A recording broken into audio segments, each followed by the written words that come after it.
할렐루야.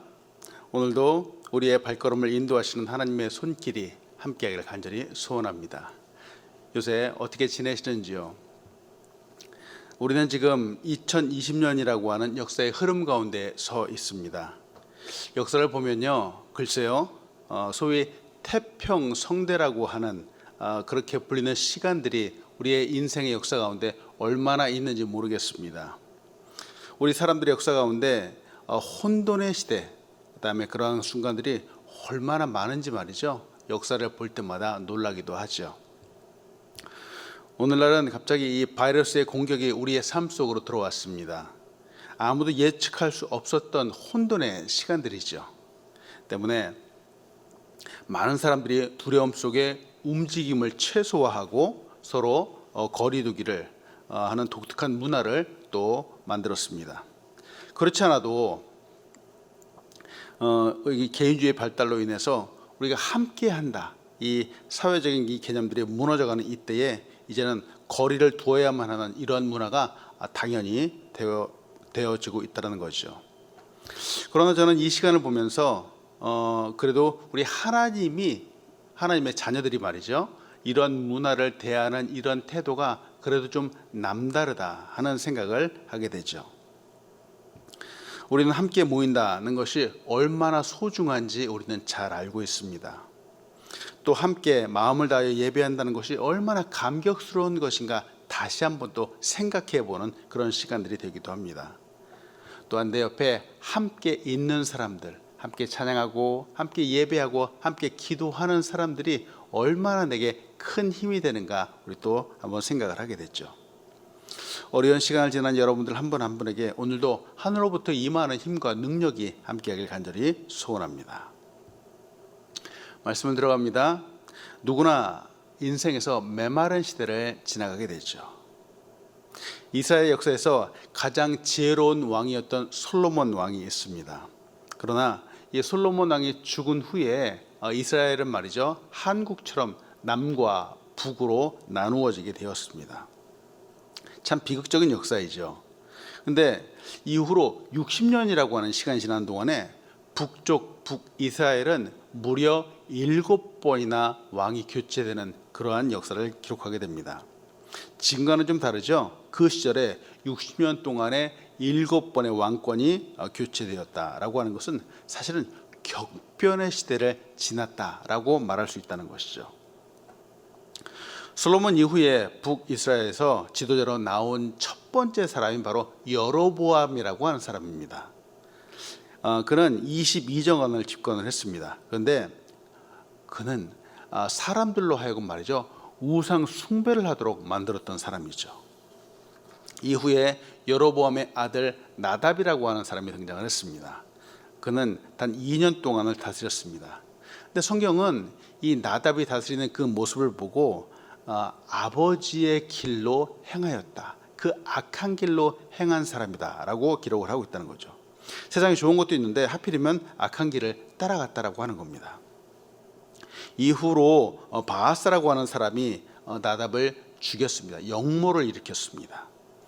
그리고 왕권을 빼앗았는데 그는 24년을 통치를 합니다.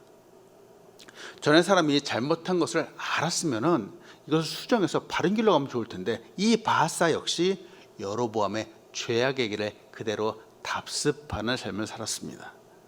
이후로 바아사의 아들 엘라가 왕이 되었습니다만 이 사람은 또 술 취하기를 좋아하는 사람입니다. 2년 동안 술을 취하며 지내다가 이 군대의 장관의 시므리라고 하는 사람이 역시 역모를 일으켜서 그 왕권을 빼앗고 말았습니다. 근데 이 시므리라는 사람이 참 재밌습니다.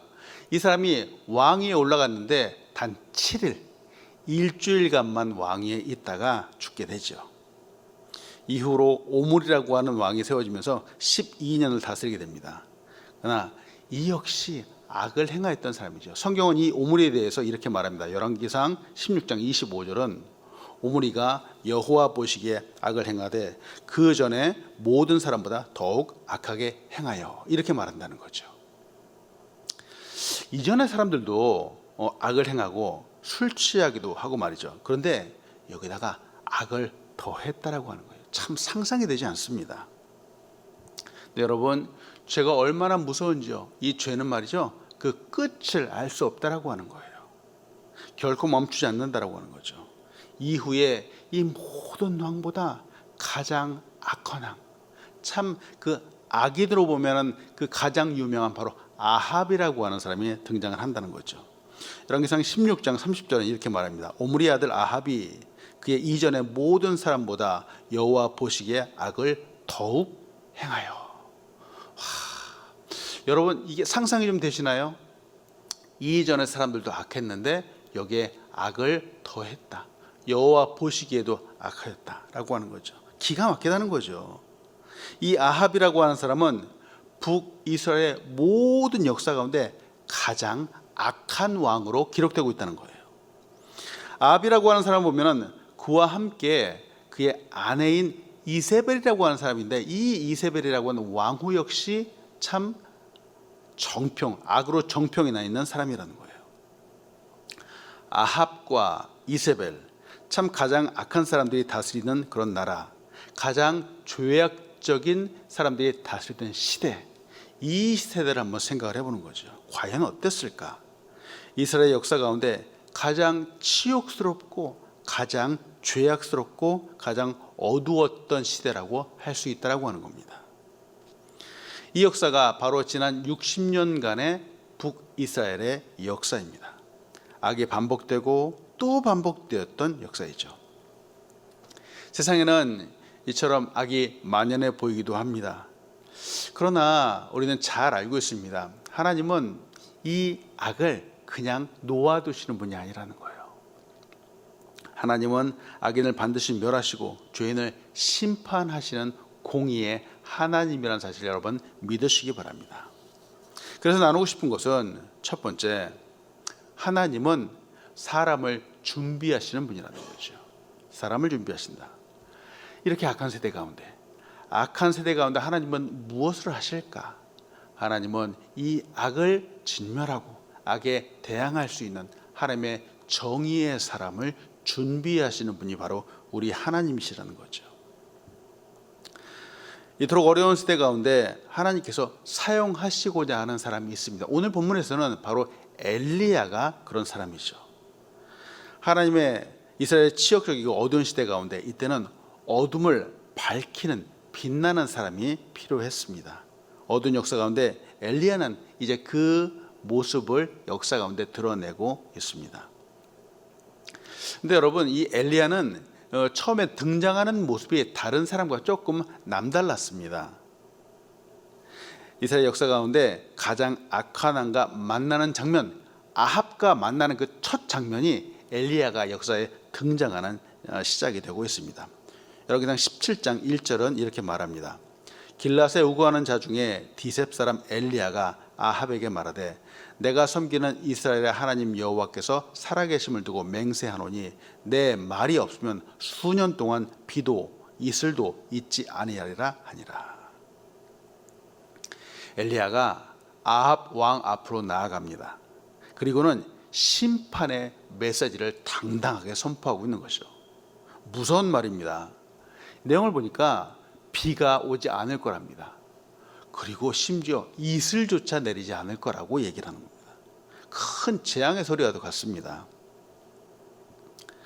근데 이 선포가 말이죠, 그냥 일반 사람들 앞에서 그냥 비 오지가 않을 것이다, 이슬도 오지 않을 것이다 라고 하면은 그냥 듣는 사람들은 그냥 미친 사람이 하는 소리다 하고 들을 수 있겠는데 말이죠, 지금 이 엘리야가 선포하는 이 메시지의 대상이 누구인가? 바로 아합 왕이라고 하는 거예요. 가장 악하고 가장 거친 아합 왕 앞에서 바로 이 소리를 외치고 있다라고 하는 거예요. 그것도 수년 동안 없을 것이다 라고 하는데 참 목숨 걸고 하는 것과 같다라고 하는 거죠. 하나님께서 이제 이 악한 왕을 멸하시겠구나 생각되지만 보니까 지금 당장은 때가 아니라는 거예요. 하나님께서 엘리야 선지자를 갑자기 나타나게 하셔서 악을 멸하시는가 기대도 해봤는데 지금은 그 때가 아니라는 거예요. 하나님은 엘리야 선지자에게 외치라고 하시고는 난데없이 그 다음은 또 엘리야 보고 가서 숨으라고 말씀하신다는 거예요. 오늘 이 부분을 여러분과 같이 나누고 싶은 것입니다. 엘리야가 아합에게 큰 심판과 재앙의 메시지를 선포한 이후에 하나님은 그에게 도망가서 숨으라 이렇게 말씀하신다는 거죠. 오늘 본문 17장 2절부터 3절까지는 이렇게 말합니다. 여호와의 말씀이 엘리야에게 임하여 이르시되 너는 여기서 떠나 동쪽으로 가서 요단 앞 그리시네가에 숨고 이렇게 말하죠. 좀 이상하다는 거죠. 이토록 아합 앞에 나가서 당당하게 외쳤으면 말이죠. 지금이라도 당장 하늘에서 불이 내려와서 이 악한 모든 것들을 다 쓸어버리면 좋을 텐데, 근데 그게 아니라 일단은 가서 숨으라 라고 말씀하셨다는 거죠. 왜 그러셨을까? 보고 싶은 첫 번째가 바로 그거죠. 하나님은 하나님의 심판의 때를 준비하시기 위해서 그렇게 하셨다라고 하는 거죠. 3년이라고 하는 가뭄의 시간을 준비하시기 위해서 하나님은 이렇게 하셨습니다. 하나님은 자연, 기후, 역사를 주관하시는 하나님이시죠. 근데 이 모든 것들을 바로 사람들로 하여금 깨닫도록 은혜의 시간을 허락하신다라고 하는 거죠.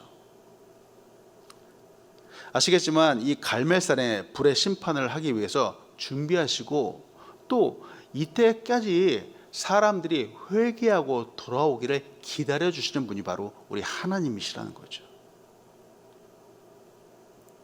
이 하나님의 은혜의 시간을 우리는 꼭 기억해야 된다는 거죠. 근데 많은 사람들이 이 은혜의 시간, 이 은혜를 놓치고 만다는 겁니다. 바로 죄악 가운데 있기 때문에 그렇죠. 그리고 또 왜 이렇게 하셨을까? 다음은 엘리야를 훈련하기 위해서 인도하신다는 거죠. 그를 훈련하기 위해서 이런 시간을 갖게 하셨는데 바로 이 부분이 아주 중요한 부분이죠. 엘리야가 누구인가라는 거예요. 엘리야는 성경에는 말이죠. 어떻게 어린 시절을 보내고 혹은 언제부터 선지자로 부름받았는가 하는 그 인생에 관하여 성경은 말하고 있지 않다는 거예요. 다만 이스라엘의 죄악이 너무나도 만연하여서 이제 하나님의 심판이 내려질 때가 되어서 갑자기 등장한 하나님의 선지자라고 합니다. 놀라운 것은 이 구약 성경에서 중심을 이루는 두 명의 믿음의 조상이 있는데 바로 모세와 엘리야라는 거예요. 엘리야는 선지자로 부름을 받고 그의 사역을 마칠 때 우리가 잘 알고 있는 것처럼 그는 죽음을 경험하지 않고 하늘로 들림받은 사람입니다. 열왕기하 2장 11절은 엘리야의 모습을 이렇게 얘기하고 있습니다. 두 사람이 길을 가며 말하더니 불수레와 불말들이 두 사람을 갈라놓고 엘리야가 회오리 바람으로 하늘로 올라가더라. 이 세상에 살던 사람 중에서 죽음을 맞이하지 않고 하늘로 올라간 사람들이 몇 사람이 있습니다. 근데 그 중에 한 사람이 바로 엘리야 선지자라고 하는 거죠. 참 놀랍죠. 그래서일까요? 하나님은 이 엘리야 선지자를 곳곳에 또 말라기나 신약성경에 곳곳에 때에 맞춰서 또 이 땅에 보내셔서 그 메시지를 전하는 사명으로 쓰신다라고 하는 거죠. 말라기에서 하나님께서 마지막을 위해서 또 다른 세대에 하나님의 메시지를 보내시겠다라는 예언의 인물이 바로 엘리야라는 거예요. 말라기 4장 5절은 이렇게 말합니다. 보라, 여호와의 크고 두려운 날이 이르기 전에 내가 선지자 엘리야를 너에게 보내리니 하고 이렇게 말한다는 거죠. 이뿐이었을까요? 또 신약시대에 와서는 예수님이 변화산에 계셨을 때 모세와 함께 나타난 사람이 바로 엘리야였습니다. 마태복음 17장 1절부터 3절까지는 이렇게 말합니다. 엿새 후에 예수께서 베드로와 야고보와 그 형제 요한을 데리시고 따로 높은 산에 올라가셨더니 그들 앞에서 변형되사 그 얼굴에 해같이 빛나며 옷이 빛과 같이 희어졌더라. 그때에 모세와 엘리야가 예수와 더불어 말하는 것이 그들에게 보이거늘. 보니까 엘리야는 정말 대단한 사람이라는 거죠. 대단한 사람이라는 거죠. 죽음을 맞이하지 않은 것뿐만 아니라 하나님의 메시지를 갖다가 수천 년 지난 동안에 계속해서 나타내고 있는 사람이라는 겁니다. 이처럼 대단한 사람이지만 오늘 이 본문인 열왕기 상에서는 이 보이는 모습은 아직까지는 준비가 더 필요한 사람이다라고 하는 모습을 우리에게 보여주고 있는 거죠. 본문에서 하나님께서 이렇게 말한다는 거예요. 너는 여기서 떠나라. 그리고 동쪽으로 가라. 그리고 요단 앞 그리시네가에 가서 숨으라 하고 그렇게 말씀하신다는 거예요. 숨으라, 숨어 있으라. 이 숨어 있는 엘리야의 모습을 한번 생각을 해봅니다. 근데 숨는 것으로 끝나지 않잖아요. 숨는 것으로 끝나는 것이 아니라 숨는 것 이후에 다음 단계를 하나님은 준비하고 계셨다라고 하는 거죠. 열왕기상 18장 1절은 이렇게 말합니다. 많은 날이 지나고 제3년에 여호와의 말씀이 엘리야에게 임하여 이르시되 너는 가서 아합에게 보이라. 내가 비를 지면에 내리리라. 숨어있는 엘리야에게도 많은 날이 지났습니다. 그리고 여전히 악을 행하는 아합 왕도 똑같은 많은 날이 지났습니다. 제3년, 3년이라고 하는 시간이 지난 후에 이제는 아합에게 가라. 엘리야에게 명령이 떨어지는데 이제는 아합에게 가라라고 하나님께서 말씀하신다는 거예요. 3년이 지난 후에는 아합과의 대결, 아합과의 대면을 위해서 준비된 사람으로 성장하여서 이제는 아합 앞에 서게 된다라고 하는 것이죠. 엘리야를 향한 하나님의 두 가지 명령이 있습니다. 처음은 숨으라라고 하는 명령이고요. 그 다음은 나타나라, 보이라 하는 명령이라는 거죠. 오늘 이 두 가지를 여러분 잘 생각하시기 바랍니다. 이 명령에 따라서 선지자 엘리야는 현재 조용히 숨어 있는 것이죠. 이 엘리야가 3년이라고 하는 시간 동안에 하나님은 숨어 있는 그를 훈련시키셨다고 하는 거예요. 하나님이 그를 어떻게 훈련시키셨을까 하는 이 부분을 여러분과 같이 나누고 싶습니다. 그는 이 훈련을 통해서 다시 아합 왕 앞에 하나님의 때가 되었을 때 이 왕 앞에 당당하게 서게 되고 정말 대적하고 능히 이길 수 있는 그런 선자로 우뚝 서게 되었다라고 하는 것이죠. 두 번째로 여러분과 같이 보고 싶은 것은 하나님은 부르신 사람을 마른 시냇가로 인도하시는 분이라는 거죠. 이것이 하나님께서 하나님의 종을 훈련하시기 위해서 보내시는 장소와 같다라고 하는 거예요. 하나님은 우리를 인도하시는 분입니다. 그러나 때로는 마른 시냇가와 같은 곳으로 인도하시는 분이라는 거예요.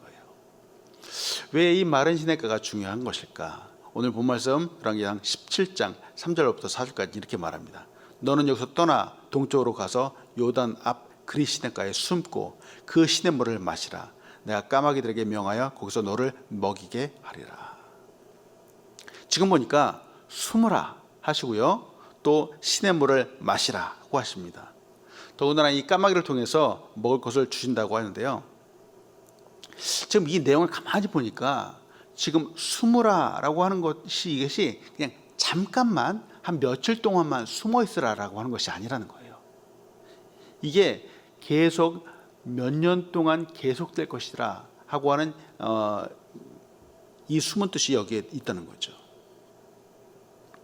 또 17장 5절은 이렇게 말합니다. 그가 여호와의 말씀과 같이 곧 가서 요단 앞 그리 시냇가에 머물매 까마귀들이 아침에도 떡과 고기를 저녁에도 떡과 고기를 가져왔고 그가 시냇물을 마셨으나 땅에 비가 내리지 아니하므로 얼마 후에 그 시내가 마르니라. 여기서 보니까 엘리야는 말이죠, 순종을 잘하는 사람이었어요. 그 말씀을 즉각적으로 순종하는 사람이었습니다. 그는 즉각 그리 시냇가로 갔습니다. 하나님의 명령에 엘리야는 즉각적으로 순종하는 사람이었다는 거죠. 엘리야가 이렇게 순종한 모습을 보면서 생각을 하게 됩니다. 과거에도 그렇고 오늘날도 그렇고 말이죠. 우리는 그리스도인의 모습, 그리스도의 삶의 모습이 사실은 이 순종 때문에 만들어져 가고 형성되어져 간다라고 하는 거죠. 특히나 이해되지 않는 상황에서 하나님은 우리에게 때때로 순종하라고 말씀하신다는 거죠. 근데 우리가 이해되지 않지만 순종하는 이 모습을 따랐을 때 우리는 또 성숙하게 되는 모습들을 보게 됩니다. 여러분 늘 말씀을 가까이 하시죠? 매일매일 여러분 성경 보시고 또 묵상하시고 기도하는 여러분의 모습을 잘 알고 있습니다. 우리는 이렇게 늘 말씀을 가까이 하는 사람입니다. 때문에 말씀을 볼 때마다 성경 곳곳에서 하라라고 하는 이런 단어들이 우리의 눈 속에 들어온다는 거죠. 또 말씀을 들을 때 말이죠. 들을 때도 하라라고 하는 이 말씀이 항상 우리의 귓가에 들려온다라고 하는 거예요. 어디 그뿐일까요? 말씀을 또 묵상할 때마다 하라라고 하는 이 단어가 우리의 가슴 속에 늘 점여온다라고 하는 거죠. 이때 우리는 이 하라라는 말씀 앞에서 어떻게 반응하는가라는 거예요. 지금 이 엘리야는 가라라고 하는 이 말씀을 듣고 즉각적으로 순종했는데 말이죠. 얼마 전 한국에서 있었던 일입니다. 매일같이 신앙생활을 열심히 하시던 권사님 두 분이 계셨습니다. 권사님의 한 분은 김 권사님이고요.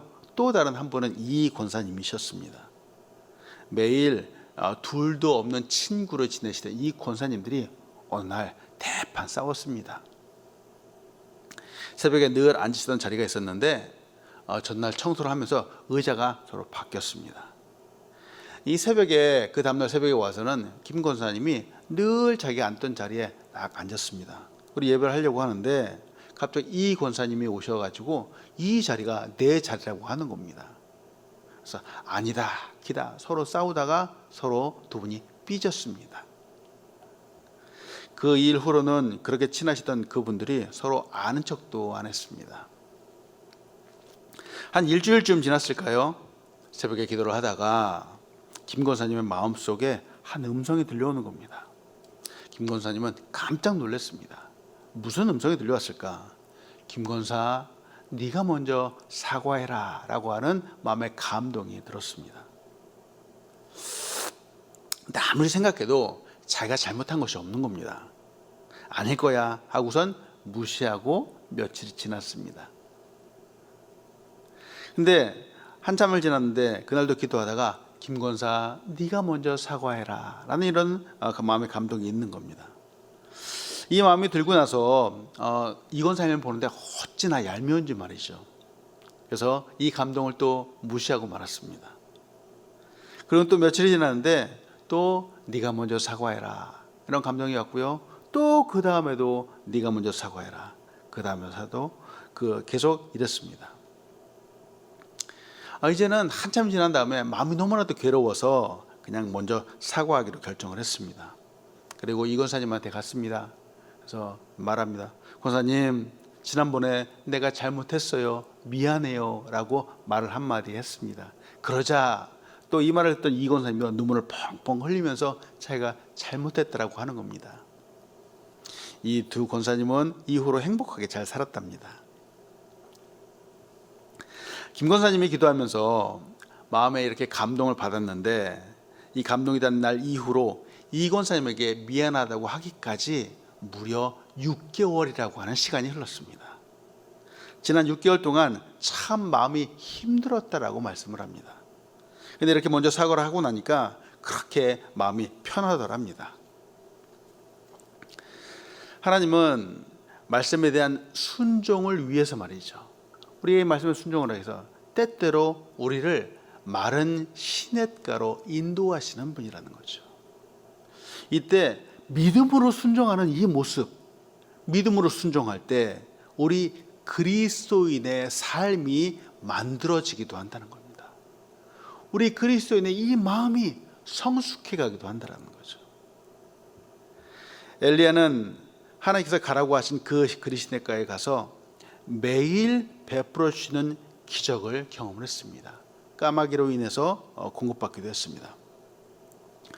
그러나 역시 이 가뭄이 점점 지속되면서 말씀대로 비가 오지 않는 시간이 길어지면서 이제는 이 그리시네가마저 말라버리기 시작한다는 거죠. 이상하잖아요. 그리시네가는 하나님께서 가라고 하셔서 간 곳인데 말이죠. 하나님이 인도하신 곳인데 말이죠. 그렇다면은 하나님은 이 당신의 종이 끝까지 살 수 있도록 그곳은 365일 늘 물이 흘러 넘쳐야 되지 않을까요? 다른 곳은 다 메마르고 건조해도 하나님께 인도하신 바로 그곳은 여전히 기적이 있고 풍성하고 넘쳐야 되는데 말이죠. 그런데 다른 곳과 마찬가지로 온 땅이 말라가면서 하나님이 인도하시던 그 곳마저 말라져 가더라는 겁니다. 이런 상황 가운데 보고 싶은 것은 바로 엘리야의 반응이죠. 엘리야는 물이 마르고 없는 곳이지만 스스로 판단하고 결정하고 행동하지 않았습니다. 그 자리에서 하나님이 다음 말씀하실 때까지 하나님을 바라고 기다렸다라고 하는 거죠.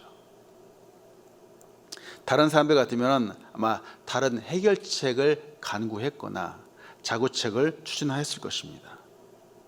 아마도 우리의 모습이 이와 비슷하지 않을까도 한번 생각을 해봅니다. 그런데 엘리야는 좀 달랐다라고 하는 거예요. 그는 하나님의 인도하심을 끝까지 믿었고요, 또 하나님의 그 인도하심을 기다렸다라고 하는 거죠. 그곳에 머물러 있었습니다. 이 부분이 놀랍다라고 하는 거죠. 기다리던 엘리야에게 하나님이 드디어 다시 말씀하셨습니다. 또 다른 곳으로 가라라고 하는 말씀이었습니다. 나누고 싶은 부분이 하나님의 명령이 올 때까지 엘리야가 스스로 섣불리 움직이지 않았다라고 하는 거죠. 행동하지 않았다라고 하는 겁니다. 우리는 자주 하나님의 역사, 하나님의 인도하심보다 앞서는 경우가 얼마나 많은지 모르겠습니다. 요새 참 시대가 빠릅니다. 인터넷도 그렇고 1분 1초가 달라지는 시대이기 때문에 순간적으로 결정을 해야 되는 상황들이 얼마나 많은지 모르겠습니다. 그래서일까요? 사람들이 기다리지 못하고 참을성이 없는 세대가 되어버리기도 한 것 같습니다. 조지 밀러가 이렇게 말합니다. 결코 하나님보다 앞서지 마라. 결코 성령님보다 앞서지 마라. 결코 기도보다 앞서지 말라라고 말하는 거죠. 사랑하는 여러분, 하나님이 우리에게 말씀하실 때까지, 하나님이 인도하실 때까지 조급하지 않고 기다릴 줄 아는 우리가 되길 간절히 소원합니다. 마른 시냇가로 인도하셨던 하나님은 그곳에서 무엇을 하셨을까요? 첫 번째로 마른 시내를 통해서 축복해 주기 원하셨다는 거죠. 참 역설적입니다. 마른 시내인데 말이죠, 물이 없는 곳인데 하나님의 축복이 넘쳤다라고 하는 거죠. 하나님은 엘리야를 인도하셨는데 왜 하필 그리 시냇가로 인도하셨을까 하는 것이죠. 기왕이면은 아까도 말씀드린 시냇물이 철철 흘러 넘치고 마르지 않는 샘과 같은 곳이면 좋지 않았을까요? 다른 곳은 먹을 것이 없다고 하지만 늘 하나님이 인도하신 그곳은 사시사철 푸름이 가득하고 그런 곳을 인도하여서 정말 걱정과 근심 없이 살게 하셨으면 얼마나 좋았을까요? 왜 하필이면은 조금 있으면 여기도 말라버리는 그런 마른 시냇가로 가라고 하셨을까 하는 겁니다. 그리 시냇가로 인도함을 받은 엘리야를 생각을 해봅니다. 그리고 까마귀를 통해서 매일같이 음식을 먹었지만 이내 말라버리는 시냇물을 보면서 엘리야는 무슨 생각을 했을까요? 처음 곳에 갔을 때와 시냇물이 말라버렸을 때 그는 어떻게 생각을 했을까요? 만약에 이 그리 시냇가가 이 결코 마르지 않는 물이 되고 너무나도 풍성하여서 차고도 넘치는 물이었다면은 엘리야가 말이죠, 아까도 말씀드렸다시피 모세와 함께 여전히 구약을 대표하는 사람이 되었을까 한번 생각을 해보는 것이죠. 까마귀의 공급이 계속해서 여전히 끊이지 않았습니다. 그 앞에는 결코 마르지 않는 샘물이 있었습니다.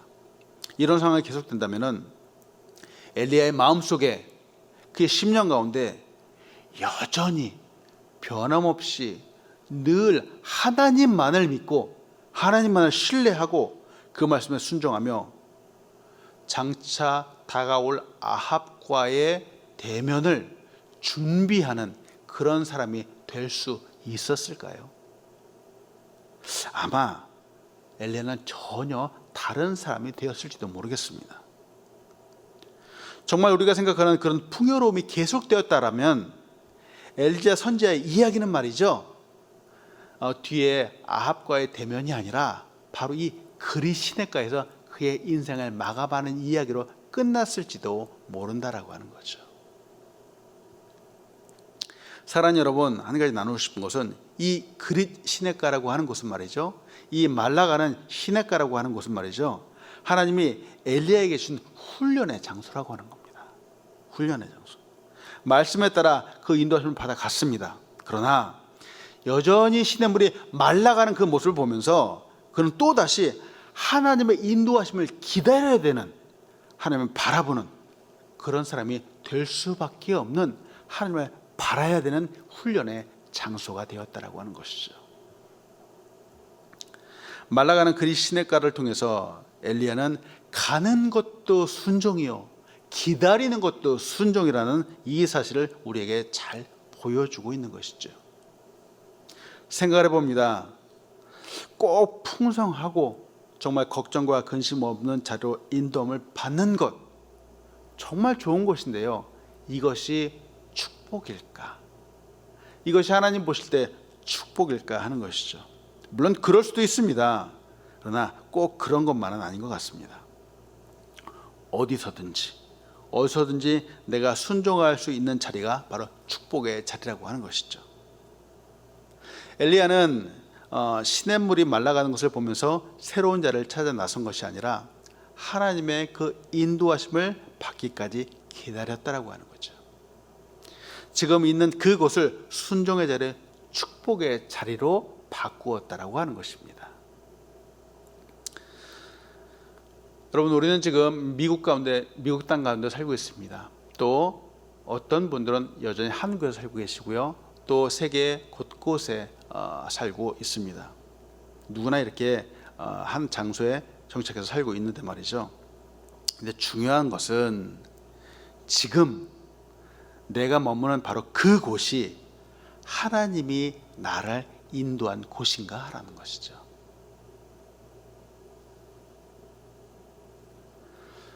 저는 한국에서 대학을 다닐 때 처음부터 신학을 하진 않았습니다. 저는 대학을 다닐 때 디자인을 전공을 했었습니다.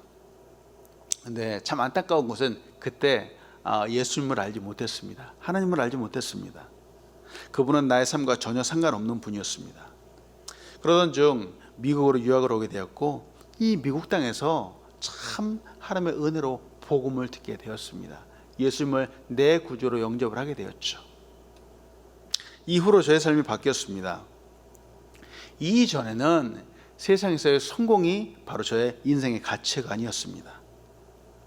그러나 이후로는 성공이 아닌 영혼의 구원과 영혼이 또 예수님을 닮아가는 것, 이것이 정말 최고라는 사실을 다시 한번 깨닫게 되었습니다. 이후부터 저는 저의 인생을 주님께 맡기는 이 말씀을 늘 저의 마음 가운데 품고 살았습니다. 그 말씀은 바로 잠언 16장 9절의 말씀입니다. 사람이 마음으로 자기의 길을 계획할지라도 그의 걸음을 인도하시는 이는 여호와이시니라. 마음으로 많은 것들을 계획을 합니다. 이것도 계획하고 저것도 계획하지만 결국 이 발걸음을 인도하시는 분이 하나님이시라는 거죠. 저는 이 사실을 나중에 깨달았습니다. 그래서일까요? 대학에서는 디자인을 공부를 하면서 멋지고 정말 좋은 제품을 만드는 디자인을 꿈꾸고 계획도 했었지만, 그러나 지금은 하나님께서 저의 길을 인도하셔서 지금은 목회자의 길을 가고 있다라고 하는 거예요. 이 본을 보면서 이 말씀이 정말 맞다라고 하는 생각이 드는 거죠. 그리고 또 생각을 해봅니다. 하나님은 과거에도 저의 길을 인도하셨고 또 지금도 인도하고 계시며 앞으로도 인도하실 것이라는 것을 믿는다는 거죠. 여러분, 하나님께서 우리의 발걸음을 인도하시는 분이라는 것을 믿으시기 바랍니다. 이것을 알고 나서 보니까 제가 유학 중에 예수님을 알게 되었을 때는 참 외로움과 가난, 어려움 속에서 정말 힘들어하고 있었을 때입니다. 저는 다시 회상하면서 그때의 제 인생 가운데 참 마른 시대와 같은 그런 순간들, 그 외로움의 순간들이 사실은 참 귀한 축복의 시간이었구나라는 생각이 드는 거죠. 왜냐하면 그토록 힘들지 않았다면 저는 여전히 예수님을 알지 못했었기 때문이죠. 어려움, 고난 가운데 예수님을 알게 되었다는 것은 축복 중에 축복입니다. 때로는 하나님께서 어려움으로 인도하시지만 결국은 선하게 인도하실 것임을 믿게 되었다는 것이죠. 엘리야는 처음 인도함을 받은 그 그릭 시냇가에서 얼마 지나지 않아서 말라가는 시냇물을 보면서 하나님의 인도하심, 하나님의 축복을 기다렸습니다. 마른 시냇물처럼 때로는 인생의 부족한 순간, 부족한 것들이 오히려 정말 큰 은혜와 축복으로 다가오는 기회가 된다는 사실을 여러분 믿으시기 바랍니다. 만약 엘리야가 있었던 그 시냇가 풍성했다면 그의 인생은 말이죠, 아마 거기에서 그냥 그대로 끝났을지도 모르겠습니다. 때문에 생각해 보는 것은 우리의 삶 가운데 모든 것들이 풍성하고 걱정도 없고 정말 하나님 없이도 살아갈 수 있다라고 한다면 과연 그것이 축복일까 생각을 해봅니다. 물론 이런 사람들은 한 사람도 없을 것입니다. 건강도 그렇죠. 건강도 어느 정도 부족하고 약하고 그렇기 때문에 기도하면서 하나님을 의지한다라고 하는 거예요. 물질도 그렇잖아요. 참 풍성하지 않고 늘 부족하기 때문에 하나님께 도와달라고 하나님께 간구하면서 하나님 앞에 나아간다라는 거죠. 어딘가 부족한 부분이 있습니다. 이 부족하고 약하고 없는 것으로 인해서 도리어 하나님을 바라보게 되고 하나님을 기대하게 되고 하나님을 의지할 수 있다면 이것은 그 어느 풍성한 것과 비교할 수 없는 큰 축복이 된다라고 하는 것이죠. 때문에 마른 곳, 마른 시냇가, 인도를 받는 나의 그릿 시냇가, 이것은 하나님의 축복을 기다리는 바로 훈련의 장소가 된다라고 하는 거죠. 하나님을 바라보게 하는 훈련의 장소가 된다라고 하는 거죠. 하나님은 바로 그곳으로 엘리야를 인도하셨다라고 하는 겁니다. 그리고 또 그 다음 스텝으로 또 그와 비슷한 환경으로 계속 인도해 가신다라고 하는 거죠. 인도하셨던 그곳에서 하나님은 또 무엇을 하셨을까? 두 번째로 바로 부족함의 축복을 경험하게 하셨다는 거죠. 동일한 말씀인데요, 부족하기 때문에, 어렵기 때문에, 힘들기 때문에 하나님을 여전히 바라보게 된다라고 하는 거예요. 그리시의 물에 말랐습니다. 주의 말씀을 기다리는 엘리야에게 하나님이 말씀하십니다. 열왕기상 17장 8절부터 9절까지의 말씀입니다. 여호와의 말씀이 엘리야에게 임하여 이르시되 너는 일어나 시돈에 속한 사르밧으로 가서 거기에 머물라. 내가 그것 과부에게 명령하여 내게 음식을 주게 하였느니라. 이제는 말이죠, 시돈 땅으로 가라고 하는 거예요. 사르밧으로 가라고 하는데 거기서 사람이 해주는 음식을 먹을 것이다 라고 하나님께서 이렇게 말씀하시는 거예요. 그동안 까마귀가 물어다주는 그 음식도 너무나도 감사했습니다. 기적이었죠. 다만 외롭고 쓸쓸하고 사람이 해주는 음식이 그립기도 했었습니다. 그리 시냇가에 비하면 그래도 이제는 제법 내가 사람이 살만한 곳으로 인도함을 받는다라고 기대도 했을 것입니다. 엄한 데서 고생을 그동안 하였으니까 이제는 평안한 곳으로 인도함을 받는다라고 생각도 했을 수 있습니다.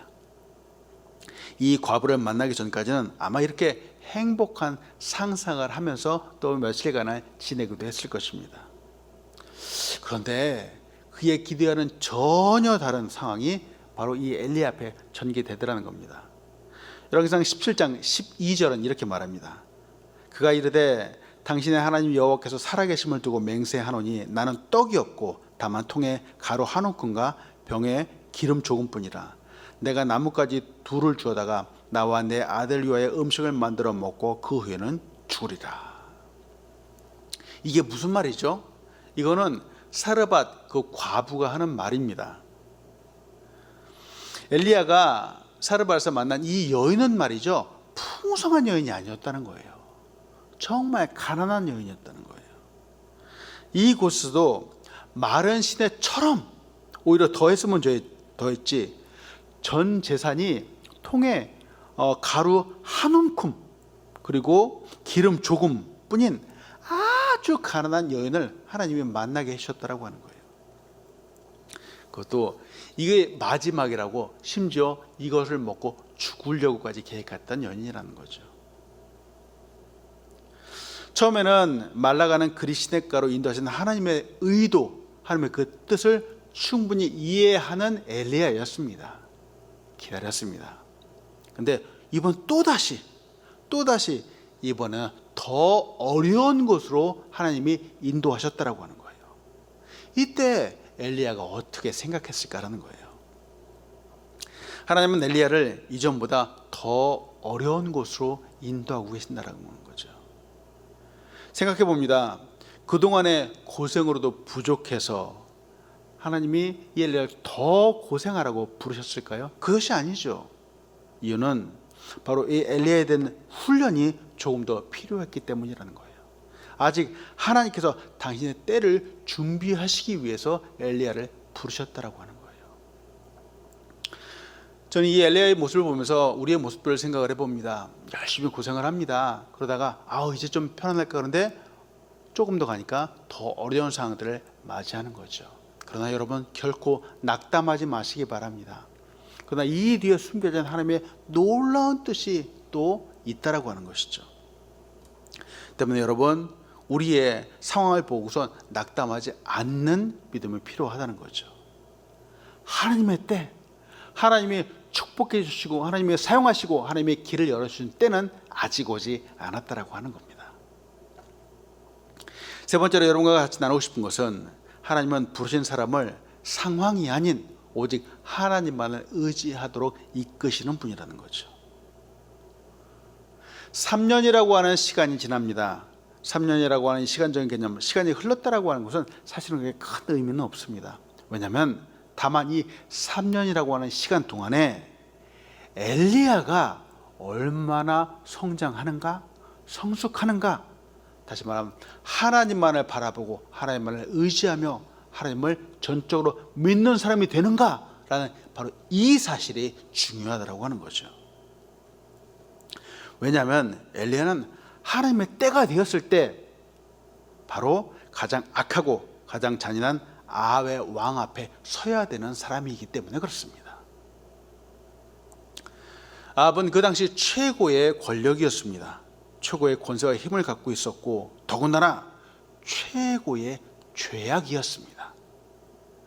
이런 사람을 대면하여 서야 되는 바로 이 엘리야가 말이죠, 제대로 훈련되지 않았다면 이 악을 대면할 수 없다라고 하는 거죠. 그랬을까요? 하나님은 엘리야에게 말라가는 그리 시냇가를 허락하시고 또한 가루 한 움큼 기름 조금에 죽어가는 과부의 상황을 허락해 주셨다고 하는 거예요. 이 모든 상황을 통해서 엘리야에게 더더 큰 믿음, 하나님만을 바라보는 그 믿음을 갖도록 훈련하고 계신다라고 하는 거죠. 그래서 하나님은 조금 더 어려운 곳, 조금 더 힘든 곳으로 바로 엘리야를 인도해 가셨다라고 하는 겁니다. 다시 말씀드립니다. 만약 엘리야가 물이 항상 넘쳐나는 풍성한 곳에서 살았다면 이 과부도 가난하지 않고 정말 돈이 많은 백만장자 같은 과부였다면 이 엘리야는 항상 언제나 늘 변함없이 하나님만을 바라보는 그러한 사람이 될 수 있었을까요?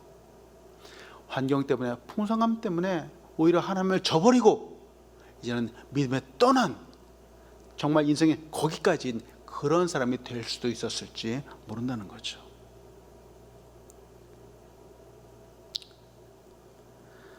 우리는 우리가 얼마나 연약한 존재인지 늘 생각해야 됩니다. 우리 인간은 말이죠, 눈으로 보고 또 우리가 의지하는 것 때문에 사실은 여지없이 마음이 흔들리는 연약한 존재라고 하는 거죠. 하와도 말이죠, 그가 눈으로 보는 것 때문에 그의 마음이 흔들려서 결국은 죄를 범하고 말았습니다. 창세기 3장 6절은 이렇게 말합니다. 여자가 그 나무를 본즉 먹음직도 하고 보암직도 하고 지혜롭게 할 만큼 탐스럽기로 한 나무인지라. 여자가 그 열매를 따먹고 자기 함께 있는 남편에게도 주매 그도 먹은지라. 놀란 것은 말이죠, 하와가 먼저 보았어요. 눈으로 보았어요. 눈으로 보았는데 보고 나서 그 열매가 너무나도 탐스럽게 보였다라고 하는 거죠. 때문에 우리는 눈으로 무엇을 보는가가 이렇게 중요하다라고 하는 거예요. 또 지난주에도 말씀드린 것처럼 가나안을 정탐한 12명 중에서 10명은 보기는 보았는데 다른 부분을 보았다라고 하는 거예요. 민수기 13장 33절은 이렇게 말합니다. 거기서 네피림 후손인 아낙 자손의 거인들을 보았나니 우리는 스스로 보기에도 메뚜기 같으니 그들이 보기에도 그와 같았을 것이니라. 본다라고 하는 이 단어가 이 한 문장 속에 3번이나 반복되는데 말이죠. 보았다는 거예요. 보았는데 스스로 우리 자신을 보기에도 메뚜기와 같았다. 그리고 그 다음에 그들이 보기에도 그와 같았을 것이다. 자, 이 10명은 말이죠. 그들의 눈의 입장에서 그들이 우리를 바라본다. 참 보지도 않은 얼토당토하는 핑계까지 대면서 이렇게 말한다는 거예요. 무엇을 보는가? 어떻게 생각하는가? 정말 중요하죠. 성경은 또 우리가 보고 의지하는 것들에 대해서 엄하게 경고한다는 거예요. 요한 1서 2장 15절부터 16절을 이렇게 말합니다. 이 세상이나 세상에 있는 것들을 사랑하지 말라. 누구든지 세상을 사랑하면 아버지의 사랑이 그 안에 있지 아니하니 이는 세상에 있는 모든 것이 육신의 정욕과 안목의 정욕과 이생의 자랑이니 다 아버지께로부터 온 것이 아니요 세상으로부터 온 것이라. 여러분, 우리는 말이죠, 이 세상을 살아갈 때 우리의 삶 가운데 보고 듣고 경험하는 것을 항상 주의해야 된다는 거예요. 왜냐하면 이것 때문에 우리의 마음이, 우리의 인생이 흔들릴 수 있기 때문에 그렇다는 거죠. 하나님의 때가 있습니다. 이 때는 엘리야 같은 사람에게는 3년이라고 하는 시간이 훈련되면서 필요한 시간이었습니다. 하나님의 때가 있습니다. 이 때는 누군가 아브라함 같은 사람에게는 25년이라고 하는 시간이 될 수도 있습니다. 또 하나님의 때가 있습니다. 이 때는 마치 모세와 같은 사람에게는 40년이라고 하는 시간이 필요하기도 합니다. 그러나 3년이 되었건 25년이 되었건 혹은 40년이 되었건 이 하나님의 때라고 하는 이 때가 말이죠, 반드시 온다라고 하는 거예요. 엘리야는 3년이라고 하는 이 시간이 지난 다음에 하나님의 때가 되었을 때 바로 아합을 만나게 됩니다. 아합 앞에 서게 된다는 거죠. 앞에서 말씀드린 엘리야를 향한 하나님의 2가지 명령이 있다는 사실 여러분 기억하시죠? 처음에는 숨으라고 하는 것이었었고요, 그 다음은 나타나 보이라라고 하는 것이었습니다.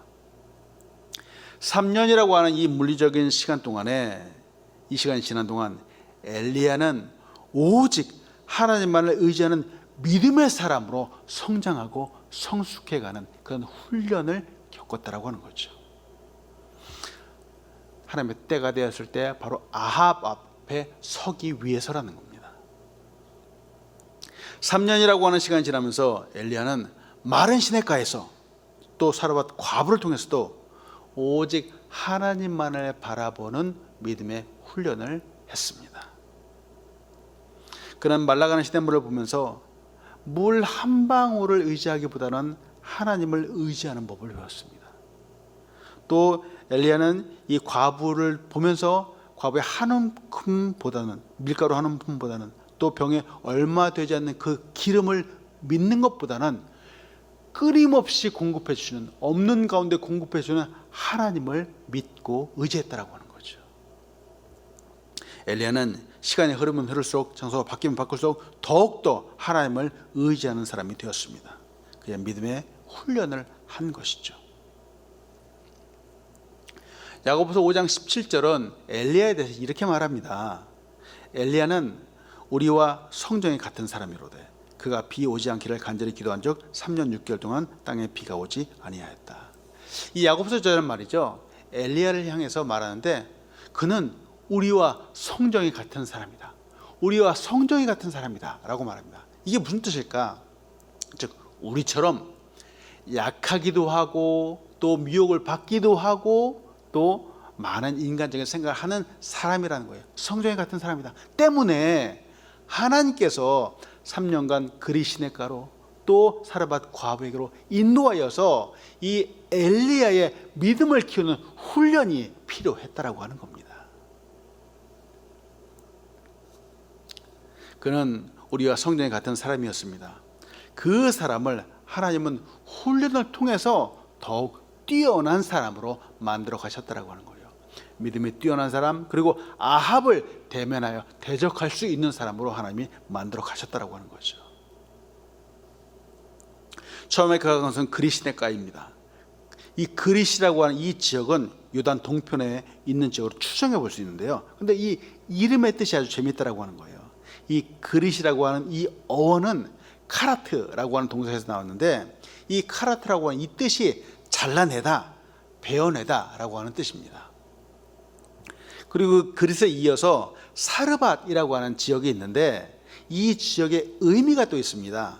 여기는 물들이다 하는 뜻인데요, 이것은 바로 훈련하다라고 하는 뜻을 갖고 있습니다. 보세요. 그릿과 사르밧, 이 두 개를 연결해서 말이죠, 하나님은 엘리야를 이끄셔서 그 마음에 있는 것을 잘라내고 베어내게 하시고, 그 다음에 또한 하나님은 하나님의 말씀으로 물들이고 훈련하도록 그를 이끄셨다라고 하는 거예요. 세상을 바라보지 않고 오직 하나님만을 의지하게 만드셨습니다. 눈에 보이는 상황, 눈에 보이는 현실, 더군다나 아합이라고 하는 악한 사람을 대면하게 될 때 두려워 떨지 않고 하나님을 믿고 우뚝 서는 사람으로 하나님이 만들어 가셨다라고 하는 것이죠. 말씀을 마칩니다. 영원히 목마르지 않게 하시는 예수님께로 오시는 여러분들 되시기 바랍니다. 예수님은 여전히 우리를 채워주시고 우리를 만들어 가시는 분이죠. 요한복음 6장 35절에 이렇게 말합니다. 예수께서 이르시되 나는 생명의 떡이니 내게 오는 자는 결코 줄이지 아니할 터요 나를 믿는 자는 영원히 목마르지 아니하리라. 우리는 이 세상의 삶을 살아갑니다. 때로는 먹기 위해서, 마시기 위해서 살기도 합니다. 이런 우리의 필요를 누구보다도 하나님께서 잘 아시죠. 우리의 이런 목마름과 주림은 이 세상에서 해결할 수 없다라는 것을 우리는 잘 알고 있습니다. 오직 주님께로 가야 된다라고 하는 것이죠. 우리는 현재 어려운 시대를 지나고 있습니다. 세계적으로 유행하는 바이러스로 인해서 참 현실은 각박하기도 하고 또 부족하고 비난하기도 하는 그런 시대를 지내고 있습니다. 생각해 봅니다. 우리에게 왜 이렇게 어려운 시대가 갑자기 도래하였을까요? 기대하지도 않고 생각하지도 않았는데 왜 이런 시대가 우리 앞에 펼쳐졌을까요? 이런 시대 가운데서도 여전히 변함없이 하나님을 바라보는 믿음을 갖도록 하시는 하나님의 훈련이라고 하는 거죠. 현재 보이는 사회에서 현실은 암울하지만 지금 마른 곳으로 하나님 인도하고 의지하고 그 주님의 때 영광을 위해서 나타난 엘리야와 같은 사람이 되어가도록 하나님께서 우리를 이끄신다라고 하는 것이죠. 이것이 엘리야를 계속 때는 부족한 가운데 인도하시는, 또 여전히 부족한 상을 주는 하나님의 놀라운 섭리라고 하는 것입니다. 우리가 믿고 의지하는 하나님은 우리를 풍성하게 인도하시는 하나님이십니다. 그런데 하나님께서 예배하는 이 풍성함을 얻기 위해서 때때로 우리의 삶 가운데 갖고 있는 것들을 버려야 되기도 한다는 거죠. 어려운 상황 가운데 때때로 훈련받아야 된다고 하는 거죠. 오늘도 우리의 마른 곳에서부터 더욱 주님을 의지하여 주님 주시는 그 날에 세상을 이기는 여러분 되어 나타나실 간절히 축복합니다. 기도하겠습니다. 하나님 감사합니다.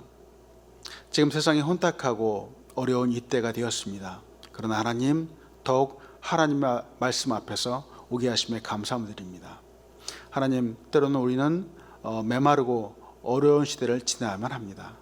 이때마다 더욱 하나님을 바라보고 하나님만을 의지하고 아버지 승리하는 사람으로 성장할 수 있도록 도와주시옵소서. 하나님, 어려울 때마다 하나님의 섭리와 뜻을 이해하게 하여 주시옵소서. 믿음의 사람이 되게 하여 주시옵소서. 어려울 때마다 오히려 하나님을 사용하시는 사람으로 준비되기 원합니다. 그 인도하심 속에 숨겨진 축복을 보게 하시고 깨닫게 하시고 하나님의 때에 세상을 이기는 믿음의 사람으로 우뚝 설 수 있도록 도와주시옵소서. 코로나 사태로 말미암아 하나님 우리 교회가 더더욱 풍성한 교회가 되게 인도하여 주시고 코로나 사태로 말미암아 어렵고 힘든 사람들 도우는 사람마다 하나님의 축복의 손길을 더하여 주시옵소서. 감사합니다. 예수님의 이름으로 기도합니다. 아멘.